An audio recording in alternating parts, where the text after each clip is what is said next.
Brought to you by GTA, your island, your network.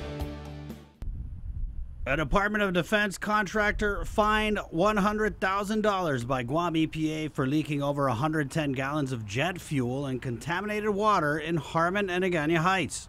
The leak, which went unreported by the company for several months, resulted in the removal of 500 tons of contaminated soil. Nova UCO, a federal contractor hired to construct a new fuel pipeline from Sasset Valley Fuel Farm to Anderson Air Force Base, reached a settlement resolution with GEPA and was ultimately fined $99,500 by the agency. If I'm a contractor and I'm looking at this story, it does serve as an example of what happens when you don't follow local or federal statutes. According to GEPA documents obtained by Freedom of Information Act requests, Nova discharged over 110 gallons of jet fuel and contaminated water during a 5-month period from May to October 2017. An assessment on the spill wasn't done until December, at which time GEPA concluded Nova would be assessed penalties and be held responsible for cleanup efforts. Guam law says GEPA must be notified no later than 24 hours after a spill, leak, or discharge of solid waste.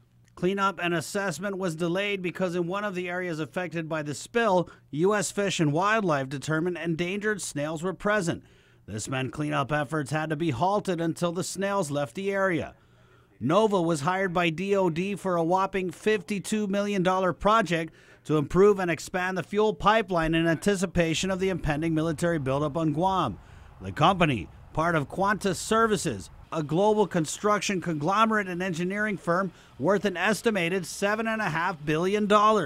When the public looks at what this company is worth and they look at the fines, it may not add up, but we're following the law here and what we're able to hand down. Sabina Perez, a senatorial candidate also with Protei Lategzin, wondered if the fine assessed by GEPA was little more than a slap on the wrist for a company worth as much as Nova. Considering the company is a $7 billion company, I wonder if there was proper cleanup being done, as also if this is a sufficient fine for the company. A settlement agreement between Nova and GEPA awaits the company's final signature.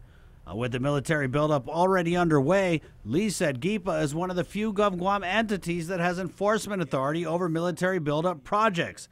But with only 55 employees, the question will be, does Guam EPA have the money to get enough boots on the ground to protect our paradise? They need more funding as far as enforcement goes. Lee said GEPA continues to get a grip on the massive projects the agency will be responsible for regulating during the buildup, and this fine should serve as a warning that DOD and contractors working on Guam should take the agency seriously.